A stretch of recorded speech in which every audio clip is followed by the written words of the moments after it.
अवस्था तशी झाली ती. प्रश्न होते महायुतीला बंडखोरांचं या ठिकाणी आव्हान आहे.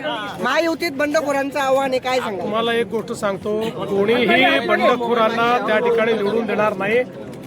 लोक महायुतीच्या पाठीशी आहेत, बंडखोरांना कोणी निवडून देणार नाही. परंतु त्यांच्या दर्जाचा प्रश्न आहे. काही थर्ड पार्टी ऑडिट करून काही जबाबदारी निश्चित होईल का साहेब? अशा प्रकारे जर कुठे दर्जाचा प्रश्न असेल तर त्याची सुधारणा निश्चित केली जाईल.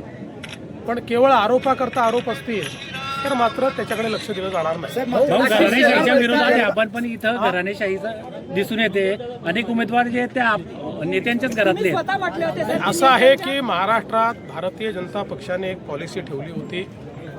त्या अंतर्गत आम्ही हा निर्णय केला आणि जवळजवळ सगळीकडे आम्ही अशा पद्धतीनं कुठलेही नवीन उमेदवार दिले नाही.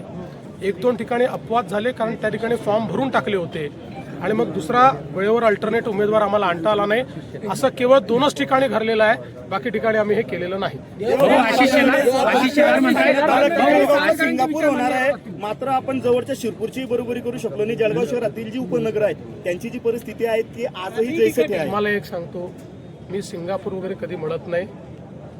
आपलं जळगाव हे आपलं जळगाव आहे, आपली संस्कृती वेगळी आहे. जे काही घडलं जळगावमध्ये ते आमच्या काळातच घडलं आहे आणि पुढच्या 5 वर्षामध्ये विकसित जळगाव आपल्याला करायचं आहे. म्हणतात अजित पवारांना की तुम्हाला जर वीर सावरकरांचे विचार पटत नसतील तर तुम्ही लांब राहा किंवा तुमच्याशिवाय पण विचार पण मला असं वाटतं की वीर सावरकरांचे विचार हे अजितदादांनी त्याचा विरोध करण्याचं कारण नाही. त्यांनी कधी केलंही नाही. म्हणजे मला माहिती नाही त्यांनी केलं असेल तर, आजपर्यंत तरी मी बघितलं नाही.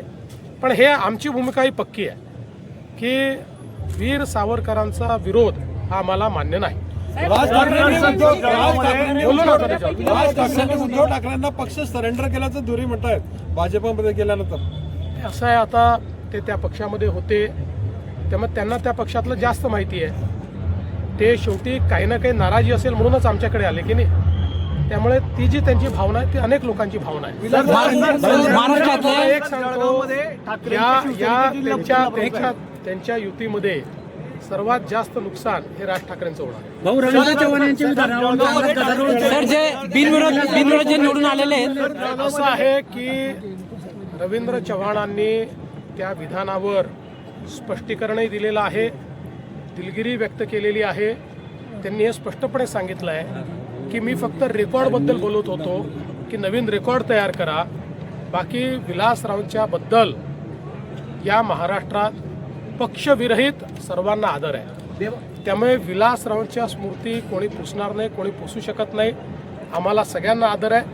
आम्ही जरी काँग्रेसच्या विरुद्ध लढत असलो तरी देखील विलासरावांच्या संदर्भात आमचं सगळ्यांचं असं मत आहे की महाराष्ट्रातले जे प्रमुख नेते आहेत, ज्यांनी महाराष्ट्रामध्ये उत्तम काम केलं, त्यापैकी एक विलासराव आहेत. आणि हे स्पष्टीकरण रवींद्र चव्हाण साहेबांनी दिलेलं आहे. आणि याच्या पुढे जाऊन कोणीही निवडणुकीच्या काळात दिलगिरी व्यक्त करत नाही, पण त्यांनी दिलगिरी व्यक्त केली आहे कारण त्यांच्या वक्तव्याचा चुकीचा अर्थ निघालेला.